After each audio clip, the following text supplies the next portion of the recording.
Eu quero começar esse vídeo de hoje te falando uma frase que eu falo para alguns pacientes e que deixa eles sem entender nada. A frase é a seguinte: existe alimento calórico que emagrece e alimentos pouco calórico ou sem caloria que engorda. Ana, como assim? Isso não faz sentido com nada do que eu soube até hoje. Pois é isso que eu vou te explicar. Meu nome é Ana Paula Ferreira Mello, eu sou nutricionista e coach em Florianópolis. Tem muita gente que chega no consultório falando assim: Ana, eu vi um iogurte de 35 calorias, posso comer? Para mim isso não significa absolutamente nada.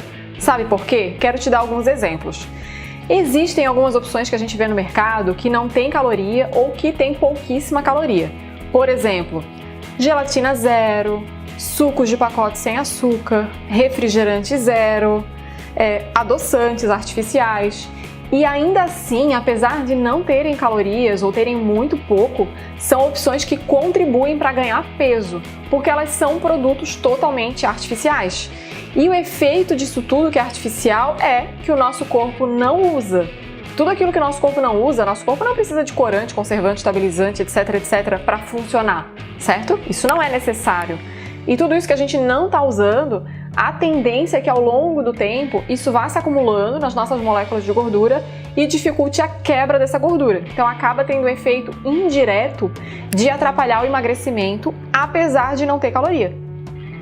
Um outro exemplo são essas opções cheias de adoçante, esses produtos zero, que são doces, mas que são cheios de adoçante. Eles também têm um efeito indireto em fazer ganhar peso.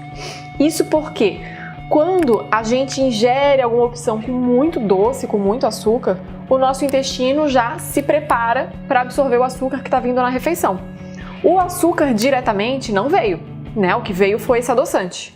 Mas só por esse processo a gente já vai absorver mais o carboidrato da refeição e já vai ter mais facilidade de ganhar peso.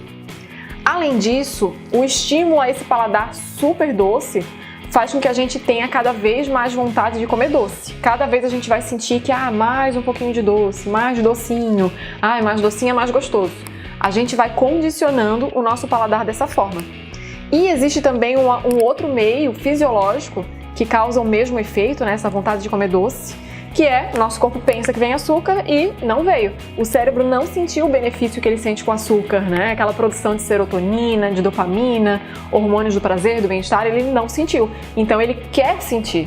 Então ele te pede um açúcar. Aí às vezes o que acontece é que você usa cafezinho com adoçante a manhã inteira, almoça suco de pacotinho e à tarde não resiste àquela torta bem elaborada porque você está morrendo de vontade de comer doce. Tudo isso está associado a essas opções que teoricamente não engordam, ajudariam a emagrecer. Por outro lado, existem alimentos que costumam estar associados com ganho de peso, porque especialmente aqueles que são mais gordurosos, mas que com moderação eles vão auxiliar a gente no emagrecimento. As fontes de gordura boa, elas têm um efeito anti-inflamatório. E quando a gente reduz inflamação, especialmente ali nas nossas moléculas de gordura, a gente tem mais facilidade de conseguir quebrar essa gordura e o nosso metabolismo melhora. O funcionamento do nosso corpo melhora. Alguns exemplos: abacate, coco, castanhas, nozes, amêndoas, azeite de oliva extra virgem, óleo de coco extra virgem. Porém, com moderação, tá, gente? Não é pra dar aquele banho, exagerar no óleo de coco, não é pra usar isso o dia inteiro. Mas são opções, sim, bem interessantes e bem importantes de estar presente no cardápio. Aquilo que a gente tinha antigamente de ter medo de gordura, de fugir, hoje a gente já sabe que não é bem por aí, bem pelo contrário, tá? Essas gorduras, elas têm uma função bem importante e são necessárias. E para quem não sabe: Ana, o que eu olho então? Se eu não olho caloria, como é que eu vou escolher um produto e saber se ele é bom ou se não é? Então, se você ainda não sabe, se você ainda não leu o meu e-book, eu vou deixar de novo o link aqui embaixo para que você receba no seu e-mail o meu e-book que se chama Como Ler Rótulos e Fazer Melhores Escolhas. Lá você vai ter um guiazinho de o que analisar no rótulo para que você consiga comprar produtos que sejam saudáveis de verdade. Ok? Espero que você tenha curtido a dica dessa semana e segunda-feira eu tô de volta.